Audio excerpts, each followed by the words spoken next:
ที่ผู้จัดรายการเครือข่ายสถานีวิทยุคลื่นสีขาวเพื่อชาวประชาขอเชิญพุทธศาสนิกชนนักศิลป์นักบุญทุกท่านร่วมทำบุญหล่อเทียนพรรษาประจำปี 2566 ร่วมทำบุญแผ่นเทียนธรรมจักรแผ่นละ20 บาทหล่อเทียนพรรษาถวายวัดพระบาทอุดมตำบลเวียงอำเภอฝางจังหวัดเชียงใหม่หรือร่วมทำบุญตามกำลังศรัทธารอเทียนพรรษาจำนวน9 เล่มเดินทางไปร่วมบุญถวายเทียนพรรษาในพื้นที่อำเภอฝางจังหวัดเชียงใหม่ณวัดพระบาทอุดมอำเภอฝางจังหวัดเชียงใหม่วันที่ 13 สิงหาคม 2566 เวลา 14 นาฬิกา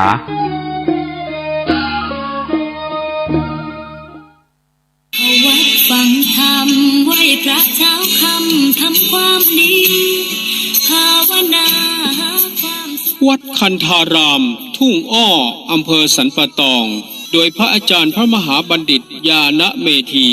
ขอเชิญชวนพุทธศาสนิกชนร่วมฟังธรรมบรรยายพิเศษโดยท่านอาจารย์ววชิระเมธี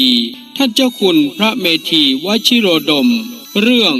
ธรรมะในวัดเข้าพรรษาเข้าหาธรรมและร่วมกันถวายเทียนพรรษาและถวายมหาสังฆทาน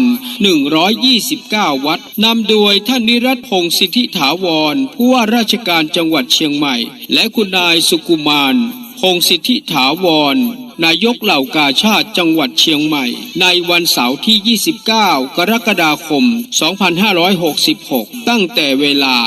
7:30 นาทีเป็นต้นไปอย่าลืมพุทธศาสนิกชนทุกท่านเข้าร่วมงานบุญใหญ่ในวันเสาร์ที่ 29 กรกฎาคม 2566 ตั้งแต่เวลา 7:30 นาทีเป็นต้นไปร่วมกันฟังธรรมบรรยายโดยท่านอาจารย์ววชิระเมธีเรื่องธรรมะในวัดเข้าพรรษาเข้าหาธรรมและร่วมกันถวายเทียนพรรษาถวายมหาสังฆทาน129 วัดณวัดคันธารามทุ่งอ้อตำบลสันกลางอำเภอสันป่าตองจังหวัดเชียงใหม่ตั้งแต่เวลา 7:30 นาทีเป็นต้นไปข่าวสารประการประชาสัมพันธ์ประกาศเชิญชวนร่วมพิธีแสดงมุทิตาจิตฉลองปริญญาบัตรพุทธศาสตร์ดุษฎีบัณฑิตสาขาวิชาพระพุทธศาสนารุ่นที่ 18/10 กับพระครูประหลัดกิติพงศ์กิติโสพโนด็อกเตอร์เลขานุการเจ้าคณะตำบลสันทรายน้อยถึงตำบลสันพเนตรผู้ช่วยเจ้าอาวาสวัดสันขยอมตำบลสันทรายน้อยอำเภอสันทรายจังหวัดเชียงใหม่จัดงานมุทิตาวันเสาร์ที่ 19 และวันอาทิตย์ที่ 20 สิงหาคม 2566 ก็เชิญชวนศรัทธาสาธุชนศิษยานุศิษย์ร่วมมุทิตาจิตร่วมเป็นเจ้าภาพสังฆทานเป็นเจ้าภาพโรงทานก็ติดต่อสอบถามรายละเอียดเพื่อร่วมทำบุญได้ที่ 0962629694 ได้ทุกวันก็เป็นงานบุญงานกุศลมุทิตาจิตฉลองปริญญาบัตรพุทธศาสตร์ดุษฎีบัณฑิตสาขาวิชาพระพุทธศาสนารุ่นที่ 18/10 แด่ท่านพระครูประหลัดกิติพงศ์กิติโสพโนด็อกเตอร์เลขานุการเจ้าคณะตำบลสันทรายน้อยถึงสันพเนตรผู้ช่วยเจ้าวาดวัดสันขยอมตำบลสันทรายน้อยอำเภอสันทรายจังหวัดเชียงใหม่เชิญท่านร่วมงานนี้ทั้ง2วันวันเสาร์ที่ 19 และวันอาทิตย์ที่ 20 สิงหาคม 2566 โดยทั่วหน้ากันท่านกำลังติดตามรับฟังสถานีวิทยุกระจายเสียงพระพุทธศาสนาแห่งชาติและสังคม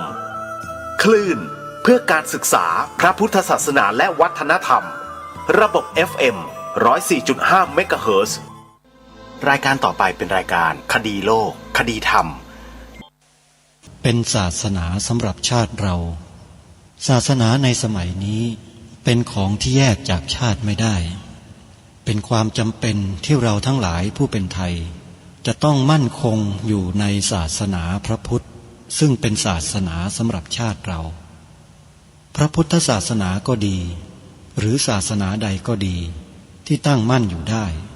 ก็ด้วยความมั่นคงของผู้เลื่อมใสตั้งใจที่จะรักษาและข้าพเจ้าพูดทั้งนี้ก็เพื่อชักชวนท่านทั้งหลายอย่างเป็นเพื่อนไทยและเพื่อนพุทธศาสนิกชนด้วยกันทั้งนั้นเพื่อความมั่นคงแห่งพระพุทธศาสนา ข้าพเจ้ารู้สึกว่าได้ทำหน้าที่สมควรแก่อุปถัมภ์พระพุทธศาสนาเราจะตั้งใจรักษาศาสนาของเราด้วยชีวิตและถ้าท่านตั้งใจจะช่วยข้าพเจ้าในกิจอันใหญ่นี้แล้วก็จะเป็นที่พอใจข้าพเจ้าเป็นอันมากเพราะฉะนั้นเป็นหน้าที่ของเราทั้งหลายที่จะช่วยกันบำรุงรักษาพระพุทธศาสนาอย่าให้เสื่อมสูญไปการที่จะบำรุงพระพุทธศาสนาเราต้องรู้สึกก่อนว่าหลักของพระพุทธศาสนาคืออะไรเราจะถือว่าเราเป็นไทยด้วยกันหมดเราจะต้องรักษาความเป็นไทยของเราให้ยั่งยืนเราจะต้องรักษาพระพุทธศาสนาให้ถาวรวัฒนาการอย่างที่เป็นมาแล้วหลายชั่วโคตรของเราทั้งหลายพระบรมราโชวาทของพระบาทสมเด็จพระมงกุฎเกล้าเจ้าอยู่หัวรัชกาลที่ 6พระบรมราโชวาทก็ดีพระราชนิพนธ์ก็ดีหรือพระบรมราชโองการของพระมหากษัตริย์ถือเป็นบทบัญญัติแห่งกฎหมายทั้งหมดทั้งสิ้นการบัญญัติให้พระพุทธศาสนาเป็นศาสนาประจำชาติไทยไว้ในรัฐธรรมนูญจึงเป็นสิ่งที่ถูกต้องทั้งกฎหมายและทางโบราณราชประเพณีการบัญญัติให้พระพุทธศาสนาเป็นศาสนาประจำชาติไทยไว้ในรัฐธรรมนูญย่อมเป็นหลักค้ำประกันให้กับประชาชนคนไทยว่าตนได้ปฏิบัติตามกฎหมายอย่างแท้จริงการบัญญัติให้พระพุทธศาสนาเป็นศาสนาประจำชาติไทยไว้ในรัฐธรรมนูญมิได้เป็นการลิดรอนสิทธิเสรีภาพของผู้ใดแต่เป็นการยืนยันความจริงตามกฎหมายและประวัติศาสตร์ชาติไทยการบัญญัติให้พระพุทธศาสนาเป็นศาสนาประจำชาติไทยไว้ในรัฐธรรมนูญจะทำให้พระพุทธศาสนาได้รับการอุปถัมภ์และคุ้มครองจากรัฐดุจเดียวกันกับที่องค์พระมหากษัตริย์ทรงกระทำมาการบัญญัติให้พระพุทธศาสนาเป็นศาสนาประจำชาติไทยไว้ในรัฐธรรมนูญจะป้องกันพระพุทธศาสนาไม่ให้ถูกลัทธินิกายนอกศาสนากระทำการใดๆได้ด้วยอุบายต่างๆนานาการบัญญัติให้พระพุทธศาสนาเป็นศาสนาประจำชาติไทยไว้ในรัฐธรรมนูญจะทำให้สังคมไทยมีแต่ความสุขร่มเย็นเป็นธรรมทั้งต่อคนศาสนาอื่นและคนสัญชาติอื่นได้อย่างแท้จริงแต่ถ้าไม่บัญญัติให้พระพุทธศาสนาเป็นศาสนาประจำชาติไทยไว้ในรัฐธรรมนูญในอนาคตประเทศไทยจะต้องตกอยู่ในสถานะเดียวกันกับพื้นที่3 จังหวัดชายแดนภาคใต้วันจันทร์ถึงวันศุกร์และวันเสาร์อาทิตย์ทางสถานีวิทยุแห่งนี้ท่านสาธุชนสามารถใช้โทรศัพท์มือถือดาวน์โหลดแอปพลิเคชันวิทยุพุทธศาสนาทั่วไทยไว้ในโทรศัพท์มือถือเพื่อติดตามรับฟังรายการต่างๆจากสถานีวิทยุพระพุทธศาสนาแห่งชาติคลื่นต่างๆได้ตลอด24 ชั่วโมงฟังได้ทั่วทั้งโลกอนาคตข้างหน้าได้ข้อมูลมาว่าภายในปีพระพุทธศักราช 2567 คือปีหน้าสถานีวิทยุพระพุทธศาสนาแห่งชาติที่ออกอากาศอยู่ตามปกติในภาคพื้นดินที่มีเสาอากาศกระจายเสียงไปยังเครื่องรับส่งวิทยุของสาธุชนนั้นจะถูกคำสั่งของกสทช.ให้ปิดตัวลงทั้งหมดต่อไปญาติโยมที่ฟังรายการธรรมะด้วยเครื่องวิทยุทรานซิสเตอร์หรือฟังทางวิทยุอะไรก็แล้วแต่ปีหน้าถ้าคำสั่งนี้ออกมาจริง ญาติโยมก็จะฟังวิทยุไม่ได้อีกต่อไปหมายถึงว่าไม่สามารถฟังรายการธรรมะจากสถานีวิทยุ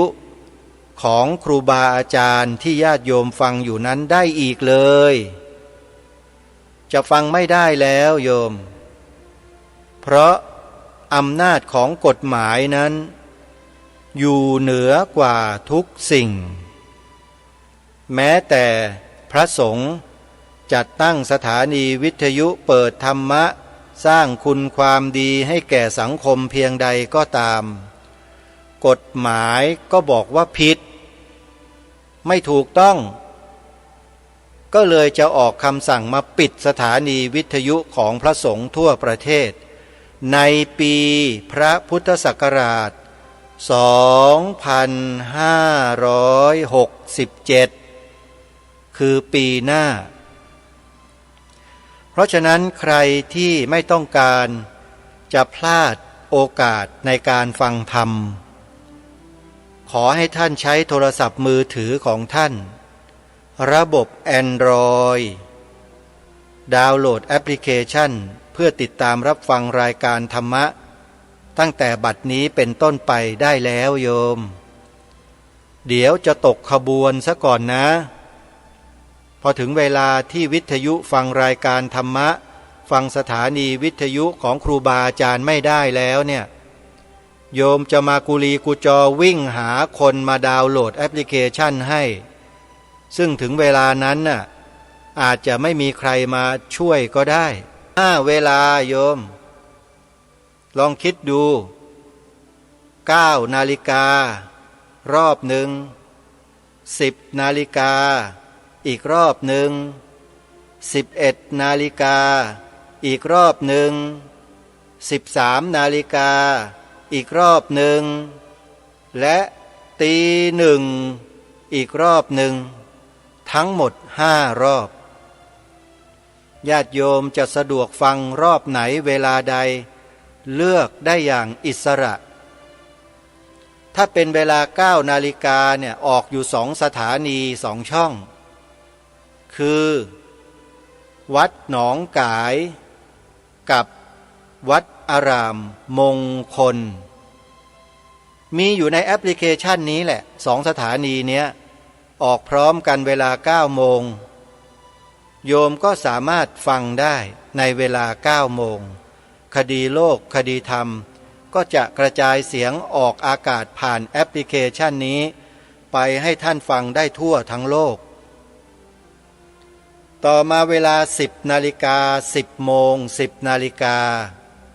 ก็ให้เราย้ายมาฟังที่สถานีวิทยุวัดป่าจริยธรรมวัดป่าจริยธรรมนั้นอยู่ในลำดับที่1ของตารางแอปพลิเคชันตลอดกาลใครๆก็ฟังได้ง่ายฟังได้สะดวก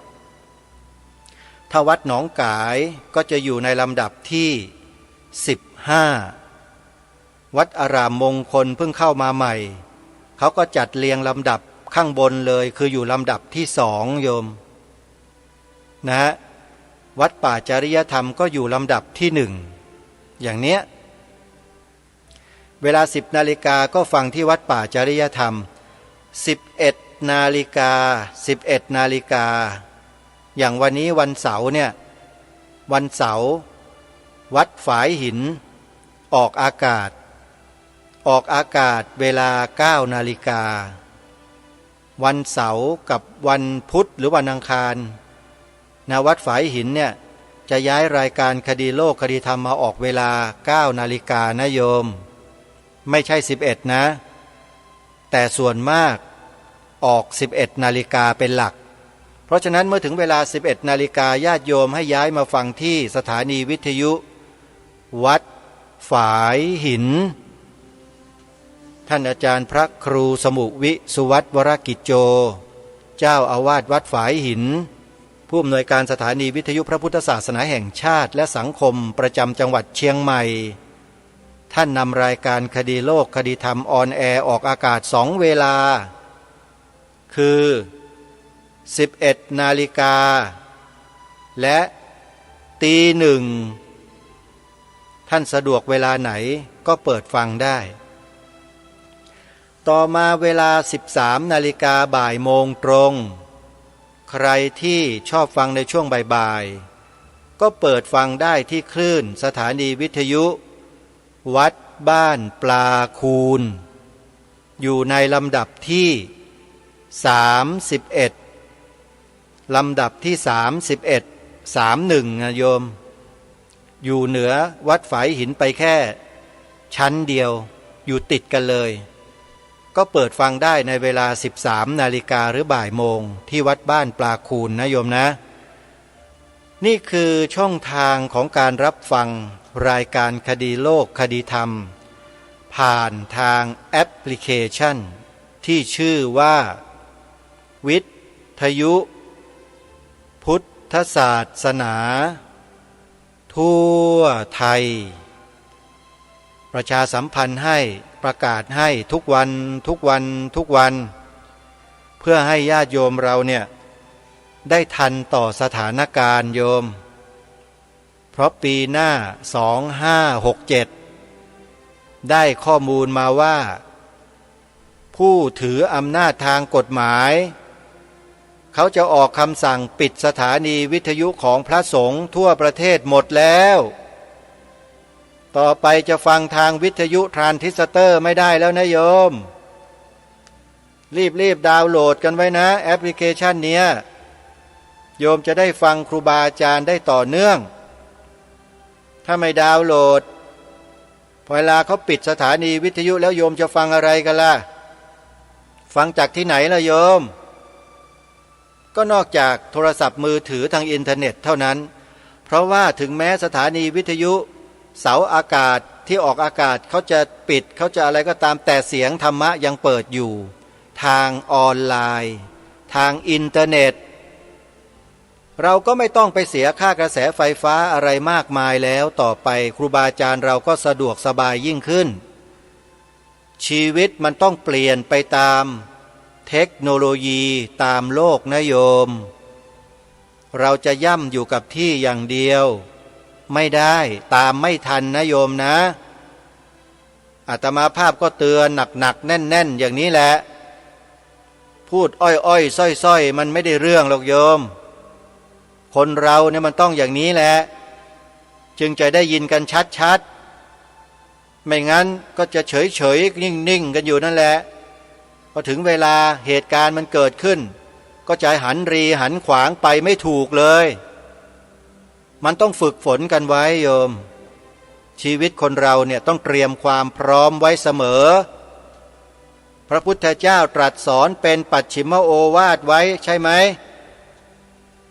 อย่าประมาทพระพุทธองค์ตรัสเตือนพวกเราว่าอย่าประมาทนะสังขารร่างกายชีวิตของเราเนี่ยมันเสื่อมไปเป็นธรรมดาจงยังความไม่ประมาทให้เกิดขึ้นเถิดรายการนี้มาชวนพวกเราไม่ให้ตกอยู่ในความประมาทโดยไม่ประมาทต่อสถานการณ์ทั้งหลายทั้งปวงให้หนักแน่นให้มั่นคงอย่าหวั่นไหวเราต้องศึกษาเรียนรู้พระธรรมคำสอนแล้วน้อมนำมาพิจารณามาปฏิบัติขัดเกลาจิตใจของเราเองเนี่ยไม่ให้มันกวัดแกว่งไม่ให้มันสัดสายให้มันเป็นสมาธิให้มันนิ่งให้มากที่สุดจิตที่นิ่งจิตที่สงบเขาเรียกว่าจิตที่มีสมาธิพอจิตมีสมาธิปัญญาก็จะตามมาท่านผู้ฟังปัญญาจะเกิดเมื่อปัญญาเกิดแล้วเนี่ยเราได้ยินได้เห็นได้ฟังอะไรที่ไหนก็แล้วแต่เราจะไม่หวั่นไหวตามไปง่ายๆเพราะเรามีสติมีปัญญาที่เราสั่งสมทำให้เกิดขึ้นอยู่เนืองอยู่ตลอดเราจึงไม่ตกเป็นเหยื่อของใครง่ายๆไงโยมประเทศไทยของเราเนี่ยเห็นไหม ผู้หลักผู้ใหญ่ในบ้านในเมืองเรามีศีลมีธรรมมีความซื่อสัตย์สุจริตออกมาร่วมด้วยช่วยกันป้องกันชาติบ้านเมืองป้องกันพระบวรพุทธศาสนาและสถาบันพระมหากษัตริย์ของเราในขณะนี้เคยสังเกตกันบ้างไหมล่ะแต่การระวังป้องกันอย่างนั้นเนี่ยมันสุ่มเสี่ยงต่อความเสียหายที่อาจจะเกิดขึ้นจากการปะทะการทะเลาะเบาะแว้งการรบราฆ่าฟันกันได้เพราะฉะนั้นเราก็ต้องเตรียมกายเตรียมใจของเราให้พร้อมรับสถานการณ์ต่างๆที่อาจจะเกิดขึ้นโดยไม่คาดคิดก็ได้พวกเราพร้อมไหมล่ะที่จะเผชิญกับสิ่งเหล่านั้นน่ะมันลำบากนะภาวะสงครามเนี่ยมันลำบากสุดๆนะจะบอกให้จะเดินเหินไปไหนมาไหนอิสระเหมือนอย่างที่เป็นอยู่ทุกวันนี้มันไม่ได้นะเมื่อถึงภาวะสงครามจะมีการประกาศเคอร์ฟิวเนี่ยประกาศกฎอัยการศึกเนี่ยออกนอกบ้านไม่ได้เลยนะจะให้มันเป็นอย่างนั้นหรือถ้าไม่ต้องการให้เป็นก็ต้องหันมาช่วยกันสิโยมช่วยกันสร้างจิตสำนึกสร้างอุดมการณ์ชาติขึ้นมาร่วมกันให้รู้รักสามัคคีกันในหมู่พี่น้องคนไทยเนี่ยอย่าแตกแยกกันรายการคดีโลกคดีธรรมย้ำเตือนเรื่องนี้มาโดยตลอดความรักความสามัคคีเนี่ยสำคัญมากมีคนมันปลอมตัวเข้ามาเป็นชาวพุทธเราอยู่แล้วมันก็เสี่ยมคนพุทธเราด้วยกันให้ทะเลาะกันอย่างที่ทางรายการนำเสนอมาตลอดที่ผ่านมาเนี่ยเรารู้แล้วใช่ไหมล่ะว่าเป็นใครอยู่ที่ไหนยังไงมีพฤติกรรมพฤติการอย่างไรเราทราบเรารู้จากการที่ทางรายการนำหลักฐานนำข้อมูลมาเปิดเผยกันแล้วใช่ไหมล่ะทีนี้เมื่อรู้แล้วเนี่ยพวกเราจะยังคงอยู่ใครอยู่มันต่อไปกันอีกไหมล่ะจะตัวใครตัวมันเห็นแก่ตัวกันอีกต่อไปไหมหรือจะมารวมตัวกันมาแสดงความรักความสามัคคีกันเพื่อความเป็นน้ำหนึ่งใจเดียวกันล่ะเลือกสิเลือกได้เลยถ้าต้องการความมั่นคงของประเทศต้องการความสะดวกสบายไม่ต้องการที่จะให้ใครมาออกกฎอัยการศึกเพราะเหตุของการทะเลาะเบาะแว้งเข็นฆ่าทำลายล้างทำสงครามกลางเมืองกันเนี่ยเราก็ต้องมาช่วยกันสิช่วยกันทำช่วยกันพูดช่วยกันคิดในสิ่งที่ถูกต้องด้วยกันเหมือนอย่างที่รายการคดีโลกคดีธรรมนำเสนอให้ทำกันนี่แหละ3 ข้อเนี่ยไม่ผิดคนที่ต่อต้านคัดค้านนั่นแหละผิดเพราะสิ่งที่พาทำเนี่ยเป็นสิ่งที่บรรพชนบรรพบุรุษเราพาเราทำกันมานานแสนนานเป็นพันปีแล้วอยู่ๆใครก็ไม่รู้มาต่อต้านคัดค้านสิ่งนี้ของบรรพบุรุษของเรามันเลวไหมล่ะถามดังๆแบบนี้แหละมาต่อต้านคัดค้านไม่ให้ศาสนาพุทธเป็นศาสนาประจำชาติไทยเนี่ยมันเลวไหมล่ะคนที่ต่อต้านน่ะเลวไหมล่ะท่านคิดก่อนนะค่อยตอบคิดก่อนถ้าคิดไม่ออกไปศึกษาดูไปศึกษาประวัติศาสตร์ชาติบ้านเมืองของตัวเองดูให้ดีๆว่าบรรพบุรุษไทยเราอะใช้ชีวิตเลือดเนื้อสละมาเพื่อรักษาอะไรมาไว้ให้พวกเราไม่ใช่ศาสนาพุทธหรอกหรือนี่แหละคือสิ่งที่ทางรายการย้ำมาโดยตลอดให้พวกเราได้ช่วยกันรักษาไว้อย่าไปฟังคารมลมปากของคนอื่นที่ไม่รู้จริง และก็ไม่มีความมั่นคงในใจจริงปลิ้นปล้อนหลอกลวงชาวบ้านไปวันหนึ่งสร้างความแตกแยกร้าวฉานให้พี่น้องชาวพุทธให้คนไทยเราอยู่เนืองนิดอย่าไปเชื่อคนพวกนั้นหันมาสู่แนวทางที่พวกเราเคยถือปฏิบัติร่วมแรงร่วมใจกันพัฒนาสังคมประเทศชาติบ้านเมืองกันเราอย่างเดิมเนี่ยดีที่สุดแล้วโยมยังไงก็ไม่สามารถที่จะเปลี่ยนแปลงไปในทางที่ถูกทำลายได้บรรพชนเราเนี่ยเก่งมากฉลาดมากแล้วก็ไม่ยอมโง่ให้ใครด้วยจึงรักษาประเทศชาติรักษาความเป็นเอกราชมาได้จนถึงพวกเราวันนี้ถ้าเราไอ้ลูกหลานไทยทุกวันนี้มันไม่สำนึกในบุญคุณของบรรพชนบรรพบุรุษตัวเองในข้อนี้นะมันก็เป็นคนอกตัญญูเท่านั้นแหละเผลอกลายเป็นคนรกแผ่นดินด้วยซ้ำไปก็ต้องมอบเพลงรกแผ่นดินให้ฟังกันนั่นแหละถึงจะเหมาะสมกับคนพวกนี้นะเพราะฉะนั้นขอให้พวกเราคนไทยใครรู้ตัวว่าเป็นคนไทยมั่งขอให้พวกเราคนไทยนะรักและสามัคคีกันไว้ทั้งพระทั้งโยมทั้งสมณเณรเถรชีทั้งหมดนั่นแหละเพราะถ้าไม่รักไม่สามัคคีกันเราก็จะไม่สามารถรักษาความเป็นเอกราชของชาติไทยของเราไว้ได้ก็จะตกเป็นทาสของกลุ่มอื่นคนอื่นโดยเฉพาะกลุ่มคนที่ปลอมปนเข้ามาเป็นชาวพุทธเหมือนพวกเราเนี่ย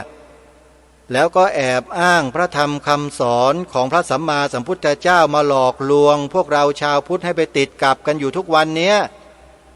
ยึดหัวหาดก็คือฐานอำนาจของบ้านเมืองไปหมดไม่ได้พูดเล่นนะเรื่องนี้เขาทำการศึกษาวิเคราะห์กันมาอย่างดีแล้วตั้งแต่เขาเริ่มประชุมการไดอะล็อกประเทศไทยเรามาตั้งแต่ปีพ.ศ. 2505นู่นนะประชุมกันอยู่ที่นู้นต่างประเทศนู่นใช้เวลาประชุมเท่าไหร่รู้ไหมท่านเขาใช้เวลาประชุมทำการไดอะล็อก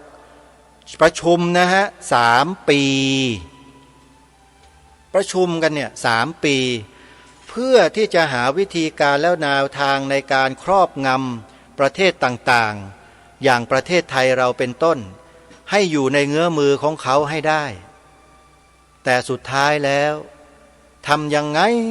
ไงก็ไม่สามารถจะครอบครองคนไทยให้ตกอยู่ภายใต้อำนาจทางความคิดของเขาได้เลยเพราะอะไรเพราะคนไทยเรานั้นยึดหลักธรรมคำสอนของพระสัมมาสัมพุทธเจ้าไว้อย่างเหนียวแน่นมากแล้วเรายังมีองค์พระประมุขของแผ่นดินที่ทรงทศพิธราชธรรมเปรียบประดุจดังเหมือนพระบิดาคอยปกครองลูกๆอยู่ทั้งบ้านทั้งเมืองลูกก็ให้ความเคารพให้ความจงรักภักดีต่อสมเด็จพ่อกันทั้งบ้านทั้งเมืองพวกนี้ใช้กลยุทธ์กลวิธีมากมายหลายอย่างก็ไม่สามารถจะเปลี่ยนแปลงประเทศนี้ให้เป็นไปตามที่เขาต้องการได้แล้วก็ได้ข่าวมาว่าใช้วิธีใหม่ก็คือไดอะล็อกนั่นแหละแล้วก็ลอกเลียนแบบเหมือนทุกสิ่งทุกอย่างเลยเพื่อหวังจะดึงเอาคนเข้าไปเป็นของเขาให้มากที่สุด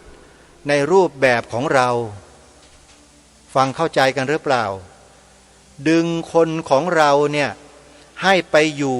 ในรูปแบบของเขาที่เรียนแบบเหมือนของเราเปียบเลยซึ่งก็มีคนตกไปอยู่ในสายของเขาเนี่ยเพิ่มขึ้นมากขึ้นจนไม่สามารถจะแยกแยะออกได้เลยว่าเป็นพวกอย่างนั้นอย่างนี้มองไม่ออกเพราะเขาลอกเลียนแบบเหมือนทุกอย่างเลยพูดง่ายๆว่ายกเอาศาสนาพุทธไปใส่ไปครอบ คนของเขาให้เหมือนเป๊ะทุกอย่างเลยศึกษาเล่าเรียนพระบาลีนักธรรมอภิธรรมปฏิบัติสมาธิภาวนากรรมฐานเหมือนเราหมดทุกอย่างเลยจนเรามองไม่ออกแต่พระพุทธเจ้าตรัสไว้ยืนยันไว้อย่างหนึ่งว่านัตถิโลเกระโหนามะชื่อว่าความลับไม่มีในโลกสุดท้ายความลับมันก็แตกมาดังโพะเลยคนก็เมื่อเห็นความลับแตกก็นำมาเผยแพร่แล้วบวกกับเทคโนโลยีในโลกยุคดิจิตอลสมัยใหม่โซเชียลเน็ตเวิร์กกำลังเจิดจ้าอยู่พอดีเขาก็เลยเผยแพร่ออกมาทางโลกโซเชียลเราก็เลยได้รู้ได้เห็นได้เข้าใจว่าอ๋อมันเป็นเช่นนี้นี่เองสมดังที่องค์พระบาทสมเด็จพระมงกุฎเกล้าเจ้าอยู่หัวรัชกาลที่ 6ตรัสเตือนพวกเราไว้เมื่อ100 ปีเศษมาแล้วว่าผู้ที่คนอื่นเขาส่งเข้ามาปลอมแปลงเพื่อทำลายพระพุทธศาสนาเราทั้งหลายต้องคอยระวังรู้เท่าไว้จึงจะควรตามที่รายการคดีโลกคดีธรรมนำเสนอมาโดยตลอดอย่างนี้เลยเห็นไหมฮะเพราะฉะนั้นด้วยพระราชดำรัสตรงนี้ของพระองค์ท่านจึงทำให้อาตมภาพผู้ดำเนินรายการคดีโลกคดีธรรมเนี่ยจึงไม่สามารถจะฟังใครได้ที่พูดออกมาแล้วหรือพฤติกระทำอะไรออกมาแล้วไม่ตรงตามแนวทางพระราชดำริขององค์บูรพมหากษัตริย์ของเราไม่ได้ตลอดจนถึงพระมหาเถระของเราที่ทรงถือแนวทางแบบอย่างประเพณีอันดีงามมาไว้นั้นทำนอกเหนือจากนั้นไม่ได้เลยคิดนอกเหนือจากนั้นก็ไม่ได้จึงต้องดำเนินรอยตามเบื้องพระยุคลบาทอย่างมั่นคงมาโดยตลอดและเดินตามรอยของครูบาอาจารย์ทั้งฝ่ายคามวาสีทั้งฝ่ายอรัญญวาสีพ่อแม่ครูบาอาจารย์ทั้งสองส่วนเนี่ยมาโดยตลอดไม่เคยแวบออกไปทางนู้นทีแวบออกไปทางนั้นทีแวบออกไปทางพุทธวจนะทีแวบออกไปทางเทวทัตทุจินทีแวบออกไปทางพวกลัทธิกินผักทีไม่มีเลยฮะตรงตามจารีตประเพณีแบบแผนอันดีงามที่ครูบาอาจารย์ที่องค์พระมหากษัตริย์และพระเถรานุเถระทั้งหลายท่านได้ดำเนินมาทั้งหมดจึงเป็นคนแบบนี้แหละงอไม่เป็นตรงอย่างเดียวถ้าหักก็คือหักไปเลยฮะแต่เผอิญมันหักไม่ได้เพราะอะไรเพราะมันมีความอ่อนตัวสูงหักไม่ลงดึงก็ไม่ขาดเพราะพระธรรมวินัยของพระสัมมาสัมพุทธเจ้าที่ตรัสแสดงไว้ดีแล้วไม่มีใครสามารถมาปริวัติกลับไปเป็นอย่างอื่นได้แล้วฮะเพราะเป็นของจริงแท้ๆเลยนั่นก็คือปรมัตถสัจจะไงแต่พวกเทวทัตทุจินนี่มันฉลาดนะมันเอาปรมัตถสัจจะของพระพุทธเจ้าไปเป็นตัวตั้งในการตอบโต้พวกเราชาวพุทธที่ไม่ได้มีการศึกษาปรมัตถสัจจะกันมาก่อนพอตั้งคำถามเป็นปรมัตถสัจจะแล้วไม่มีใครหรอกที่จะต้องตอบออกไปทางอื่นมันก็ต้องตอบเข้าทางเขาหมดนะดีนะไม่เจอกับอาตมาภาพเนี่ยอาตมานี่ตอบตกเวทีเลยนะจะบอกให้ไม่ได้คุยนะโยมบวชมาพรรษาแรกก็เรียนพระอภิธรรมเลยมาจนกระทั่งจบ7 ปี6 เดือนคร่ำเคร่งอยู่กับการท่องตำรับตำราศึกษาวิเคราะห์วิจัยสังเคราะห์องค์ธรรมทั้งหลายทั้งปวงตั้งแต่ชั้นจุลตรีไปจนกระทั่งถึงชั้นมหาเอก9 ชั้นโยมนักอภิธรรมทั่วประเทศทั่วโลกทั้งหลายทั้งปวงรู้ดี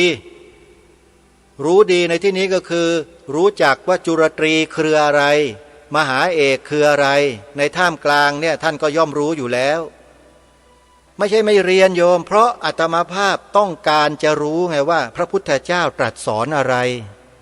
สอนแบบไหนปฏิบัติยังไงความโชคดีได้ไปอยู่ในสำนักที่เขาเรียนและปฏิบัติควบคู่กันไปเลยก็เลยรู้ทั้งคันธะธุระรู้ทั้งวิปัสสนาธุระตั้งแต่พรรษาแรกมาแล้วบวชมาก็ไม่เคยออกนอกลู่นอกทางไปไหนเลยเพราะฉะนั้นไอ้เจ้าลัทธิลอกเลียนพระพุทธศาสนาทั้งหลายทั้งปวงที่มันเกิดขึ้นมาหลังๆเนี่ยไม่ได้กินอาตมาสักรายหนึ่งเพราะอาตมารู้กว่าคนพวกนั้นอีกก็ศึกษามาปฏิบัติมาไงรู้มากกว่าพวกนั้นเรียนอะไรกันล่ะได้แต่อ่านท่องอ่านแล้วก็มาว่ากันเองอยู่นั่นน่ะเลอะเทอะไม่ได้เรื่องพวกเรานั่นแหละที่ไม่ได้ศึกษาพระธรรมคำสอนมาอย่างละเอียดลึกซึ้งไม่มีการสังเคราะห์ไม่มีการวิเคราะห์ไม่มีการวินิจฉัยอะไรเลยตีไม่แตกแยกไม่ออกเลยก็เลยถูกเขายึดไปหมดยึดสมองยึดความเชื่อไปหมดหลงตามเข้าไปกันนะแต่ไม่เป็นไรพวกเราที่เป็นบัณฑิตเป็นปราชญ์ในทางพระพุทธศาสนายังมีอยู่อีกเยอะที่จะคอยร่วมด้วยและช่วยกันรักษาพระธรรมวินัยนี้เอาไว้คณะสงฆ์โดยมหาเถรสมาคมเป็นต้นตลอดจนถึงเจ้าคณะพระสังฆาธิการตั้งแต่เจ้าคณะหนเจ้าคณะภาคเจ้าคณะจังหวัดเจ้าคณะอำเภอเจ้าคณะตำบลเจ้าอาวาสรวมถึงท่านรองทั้งหลายเนี่ยทั่วประเทศเป็นกำลังหลักให้กับพระบวรพุทธศาสนาในเมืองไทยของเราอยู่แล้วเรายังมีพญาอินทรีที่มีปีกอันสมบูรณ์อีก1 ตัวก็คือมหาวิทยาลัยสงฆ์2 แห่งคือมีปีกทั้งซ้ายและขวาบินไปอย่างสง่างามในโลกใบนี้ด้วยหลักวิชาการของพระสัมมาสัมพุทธเจ้าเห็นไหมท่านผู้ฟังแล้วพวกเราไปหลงอะไรกันอยู่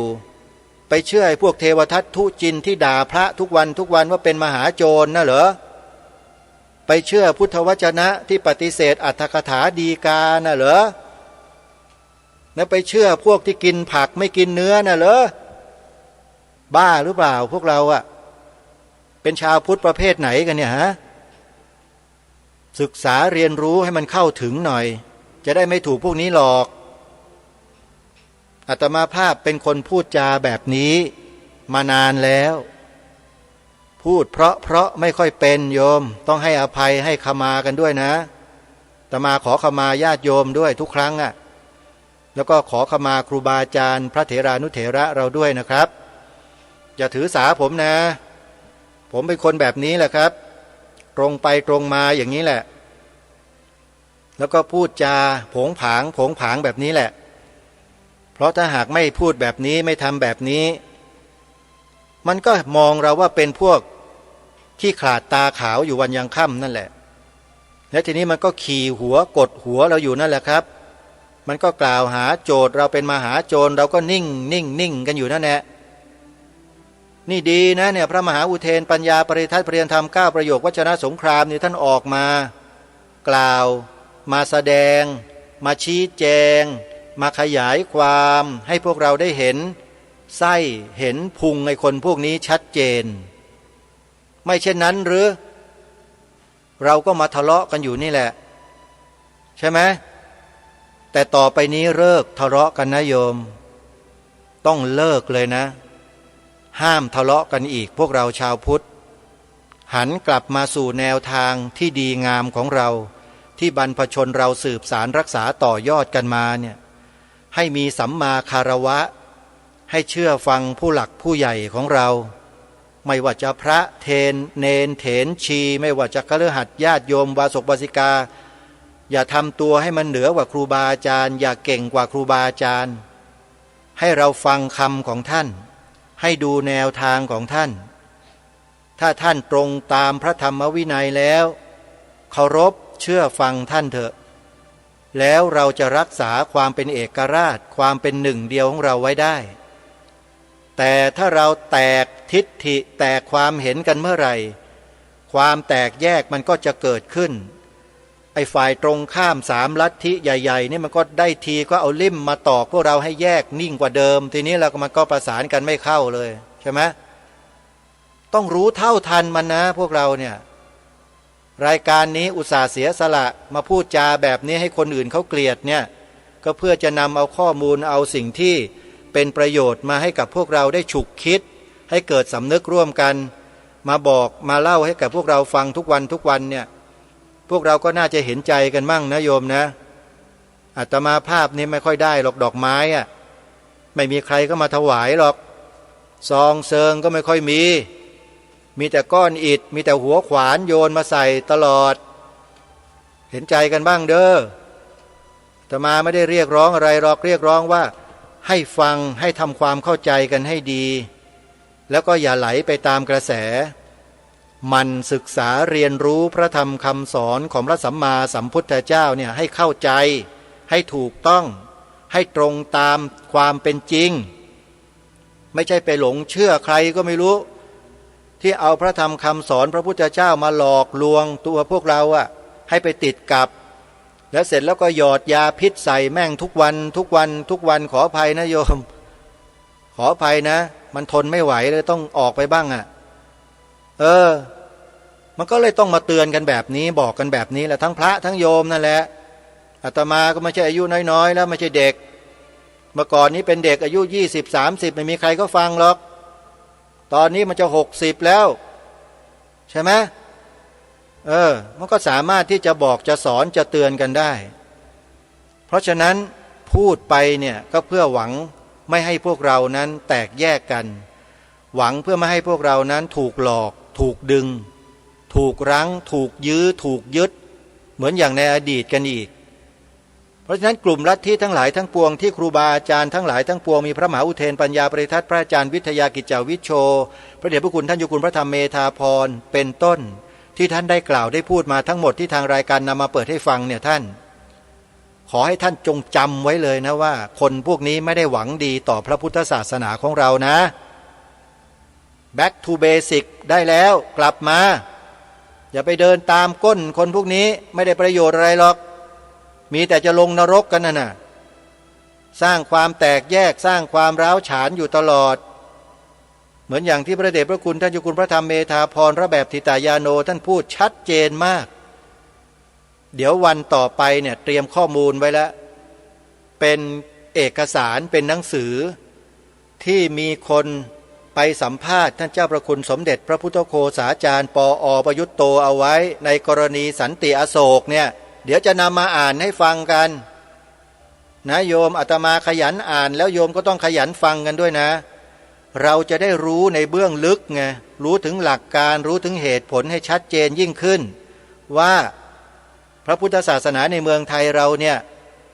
ถูกคนพวกเนี้ยทำอะไรจะชัดเจนก็ตอนที่เราจะได้ฟัง